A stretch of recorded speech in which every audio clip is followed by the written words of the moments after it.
nous retrouver encore comme ça est une grâce. Une pure grâce venant de la part de notre Dieu Tout-Puissant. Nous vous bénissons de partout où vous êtes. Que la grâce, la faveur et la bénédiction de notre Dieu Tout-Puissant soient votre partage au nom de Jésus-Christ. Nous venons encore avec un message venant de la part de notre Dieu. Un message puissant, bénissant, édifiant que Yahweh a déposé dans mon cœur. Nous sommes dans Lamentation de Jérémie. Lamentation de Jérémie, chapitre 3, du verset 37 au verset 38. Lamentation, chapitre 3, 37 à 38. Qui dira qu'une chose arrive sans que le Seigneur l'ait ordonné? N'est-ce pas de la volonté du Très-Haut que viennent le mot et le bien? Bien-aimés dans le Seigneur, nous voulons parler de 12 choses à ne pas oublier pendant ces temps difficiles. 12 choses à ne pas oublier pendant ces temps de douleur, pendant ces temps de plaie, pendant ces temps de la crise causée par la pandémie à coronavirus. Bien aimé, parce que vous savez, pendant les temps difficiles, pendant les moments de douleur, il y a l'oubli qui menace l'homme, il y a l'oubli qui menace l'esprit et la pensée de l'homme. Tandis que dans des moments comme celui-ci, il y a des choses que nous ne devons jamais nous permettre d'oublier. Nous ne devons pas oublier certaines choses. Et Dieu a mis dans mon cœur 12 choses que nous ne devons pas oublier pendant ces temps de la crise, pendant ces temps difficiles. Voilà, parmi ces choses, nous commençons par la première chose. La première chose à ne pas oublier, c'est que rien ne peut arriver sans que Dieu l'ait ordonné. Sans que Dieu l'ait permis. Rien ne peut arriver sans que Dieu l'ait permis. Nous vivons un temps difficile. Dieu a permis ce temps.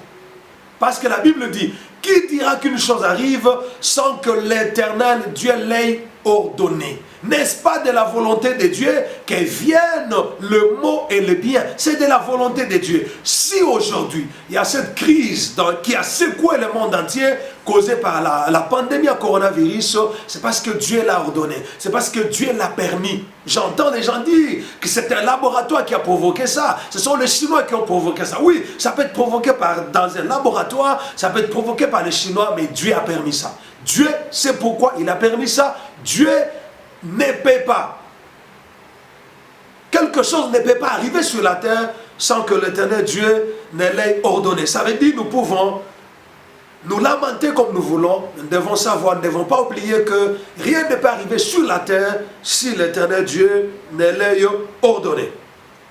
Et la deuxième chose que nous ne devons pas oublier, nous ne devons pas oublier qu'il n'y a pas de situation éternelle. Il n'y a pas de situation éternelle. Toute situation, tout problème a un début et puis une fin. Cette pandémie aura bel et bien une fin.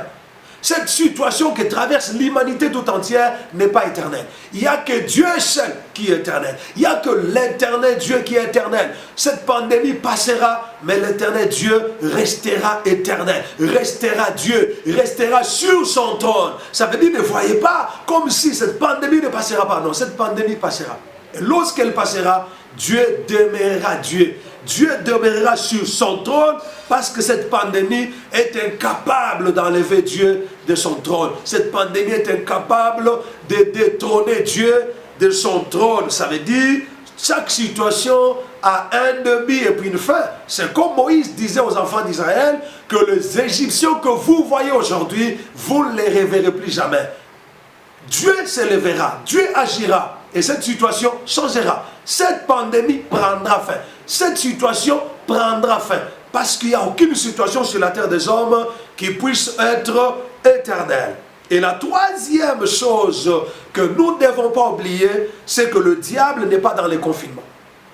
Le diable, lui, n'est pas confiné. Le diable, lui, n'est pas en repos.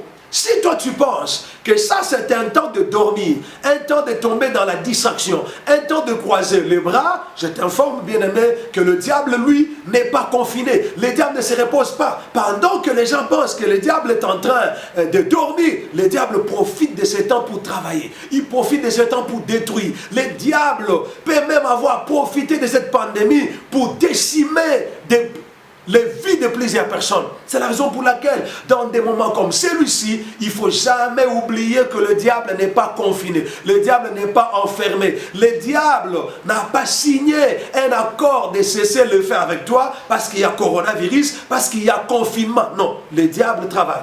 Le diable continue à détruire des vies. Le diable continue à ravager. Le diable continue à faire son travail. Quitte à toi aussi, enfant de Dieu, de comprendre cela et de ne pas te donner du repos, de continuer à prier, de continuer à marcher dans la crainte de Dieu et de continuer à veiller sur toi parce que le diable n'est pas en repos. Le diable n'est pas en repos. Tu n'as pas signé un cessez-le-feu avec le diable. La quatrième chose à ne pas oublier, c'est que ta délivrance de cette situation dépend de ta communion avec Dieu. Ta délivrance de cette situation dépend de ta communion avec Dieu. Bien-aimé, si ta communion avec le Seigneur Dieu est en bon état, si ta communion avec le Seigneur n'est pas brisée, ta délivrance de cette situation est assurée. Alors, dans des moments comme celui-ci, c'est des moments comme celui-ci où nous devons réparer notre communion avec le Seigneur.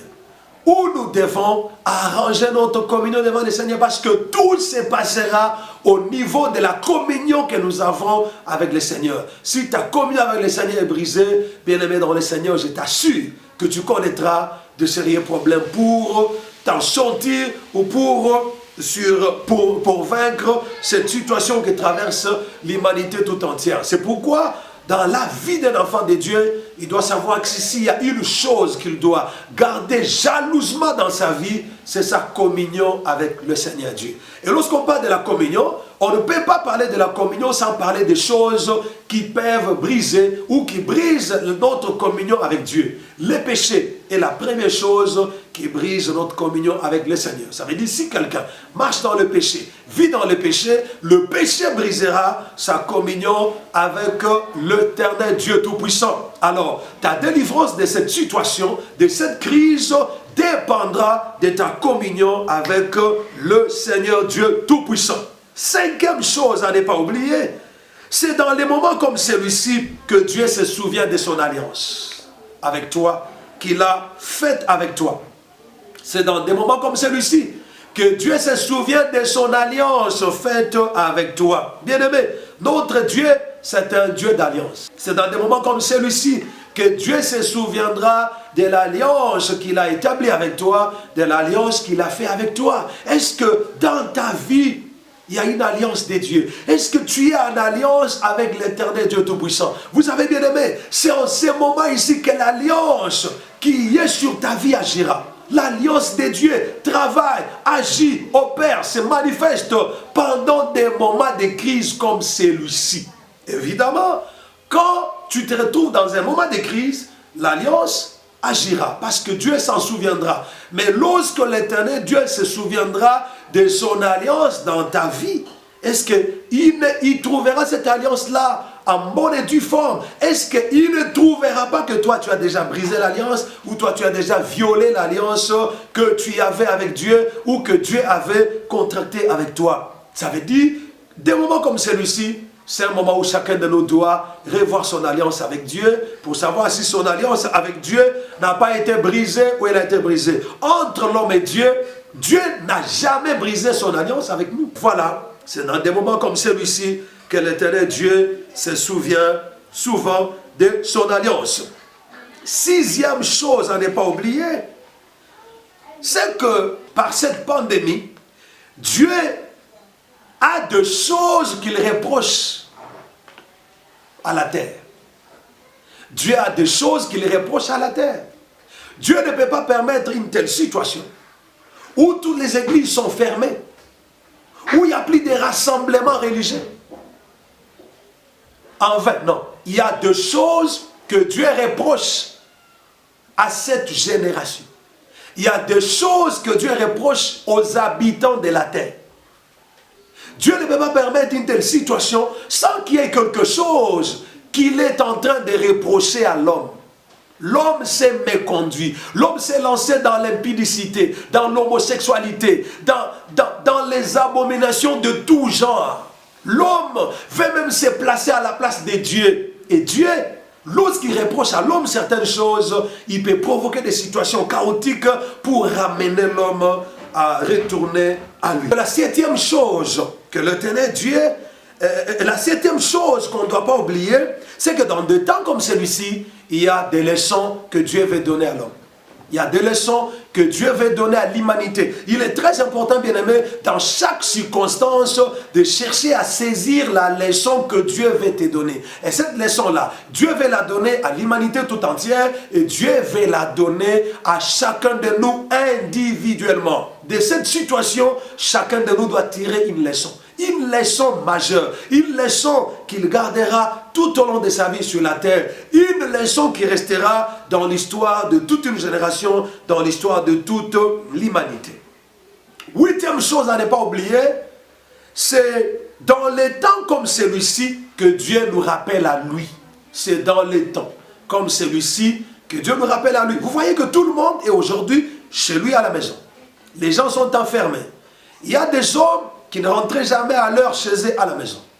Il y a des femmes qui travaillaient, qui ne rentraient jamais à l'heure chez eux à la maison. Il y a des enfants qui ne restaient avec leurs parents que les dimanches. Mais bien aimé, en dehors de nous retrouver en famille, Dieu nous rappelle à lui. Ça, c'est une occasion. Ça, c'est un moment que Dieu nous donne pour chercher sa face.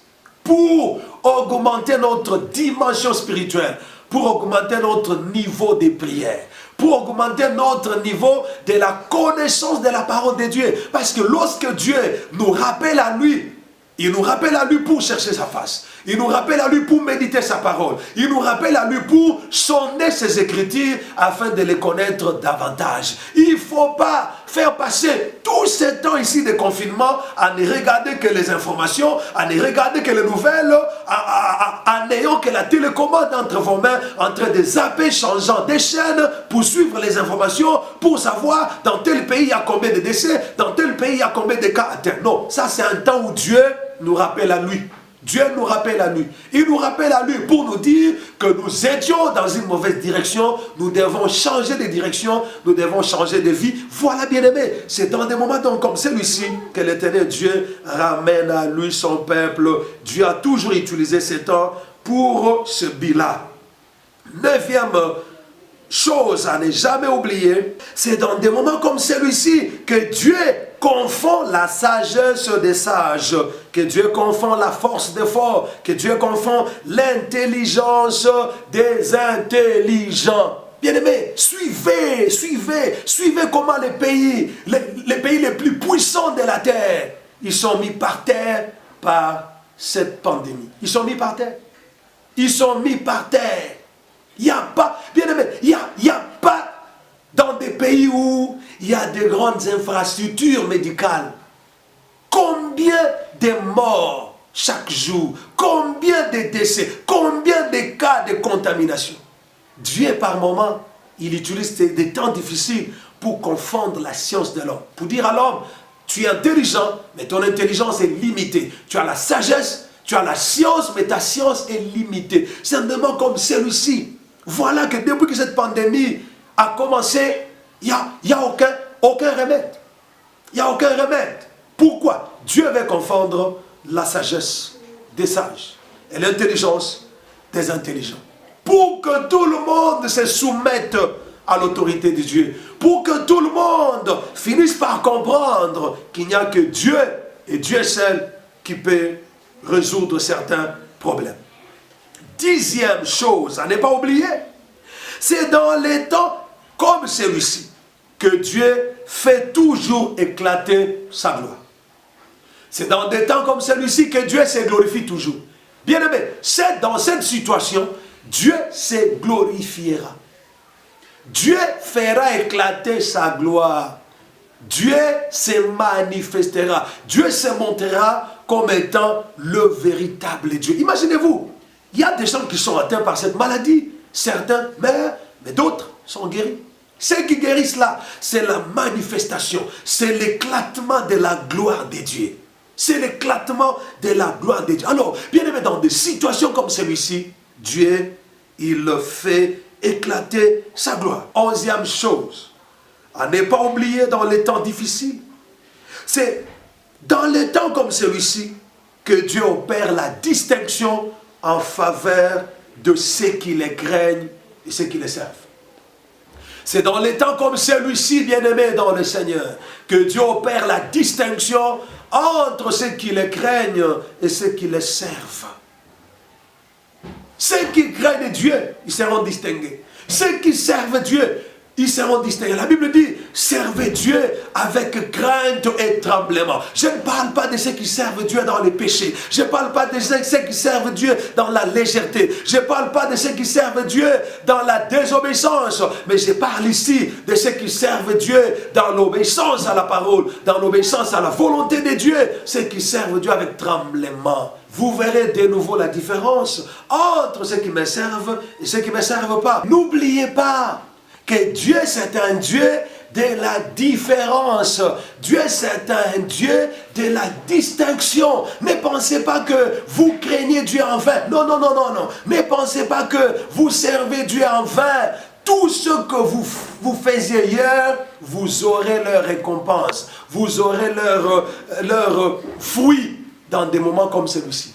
C'est dans des temps de la crise comme ça que Dieu opère la distinction maintenant. La distinction entre ceux qui les craignaient et ceux qui ne les craignaient pas. Entre ceux qui les servaient en vérité et ceux qui ne les servaient pas en vérité. Parce que bien aimé, aujourd'hui là, en ces temps où nous vivons, tout le monde qui s'est fait appeler serviteur de Dieu n'est pas serviteur de Dieu. Plusieurs se cachent derrière la parole de Dieu, se cachent derrière le titre de serviteur de Dieu, mais ils servent Dieu avec de petits grigis, avec de fétiches, avec de puissances occultes pour s'attirer de foules, pour s'attirer certaines gloires. Mais bien aimé dans le Seigneur, c'est dans des moments comme celui-ci que l'Éternel Dieu opéra la distinction.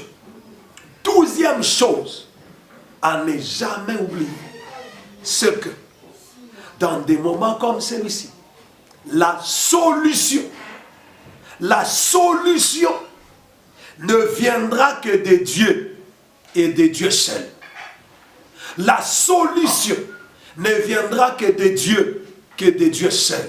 Même lorsqu'on trouvera le vaccin, ce vaccin-là sera trouvé parce que Dieu l'aura ordonné. Parce que Dieu aura permis aux scientifiques de trouver les vaccins. Ça veut dire, bien aimé, toute solution pour cette situation ne viendra que de Dieu et de Dieu seul. En dehors de Dieu, il n'y a pas une autre voie par laquelle la solution viendra pour cette situation dans laquelle se trouve l'humanité tout entière. Dieu est la solution. Et la solution pour les temps, pour ces temps de crise, ne viendra que de l'Éternel Dieu Tout-Puissant. Voilà la raison pour laquelle, bien aimé, comme nous savons que la solution ne viendra que de Dieu seul, que devons-nous faire alors pendant ces temps? Que devons-nous faire pendant ces temps? 1 Chronique chapitre 16, verset 11 déclare: « Et recours à l'Éternel et à son appui, cherchez continuellement sa face. » Et recours à l'Éternel et à son appui, cherchez continuellement sa face, que personne ne vous séduise. La solution ne viendra que de Dieu seul. Alors nous devons faire quoi? Nous devons avoir recours à ce Dieu-là. Lui qui est le seul capable de mettre fin à cette pandémie. Si Dieu s'élève aujourd'hui, il dit coronavirus stop, ça s'arrêtera sur toute la terre. Ça s'arrêtera partout. Même les gens malades, même des gens qui sont déjà dans un état le plus avancé de la maladie seront instantanément guéris. Ça veut dire, bien aimé, Dieu peut avoir permis cette situation pour que nous puissions recourir à lui. Parce que vous savez, quand vous savez que vous avez des moyens, vous avez de l'argent, vous pouvez aller dans des hôpitaux les plus sophistiqués, les plus modernes du monde. Par moment, vous oubliez de demander la guérison divine. Vous oubliez de demander à Dieu de vous guérir. Vous pensez que c'est votre argent, le médicament, les soins ou les hôpitaux sophistiqués, modernisés, où vous irez, qui vous accorderaient la guérison. Mais la solution, la guérison véritable, il n'y a que Dieu. Dieu est seul qui peut la donner. Voilà la raison pour laquelle nous devons recourir à lui. En ces temps ici, bien-aimés dans le Seigneur, même si vous êtes déjà malade, même si vous avez un membre de la famille qui est atteint par cette maladie, recourez à l'Éternel Dieu. Recourez à lui. La Bible dit, recourez à l'Éternel et à son appui, cherchez continuellement sa face. Oh, j'aime Job. Dans Job, chapitre 5, verset 8 de Job dit, pour moi, j'aurai recours à Dieu et c'est à Dieu que j'exposerai ma cause.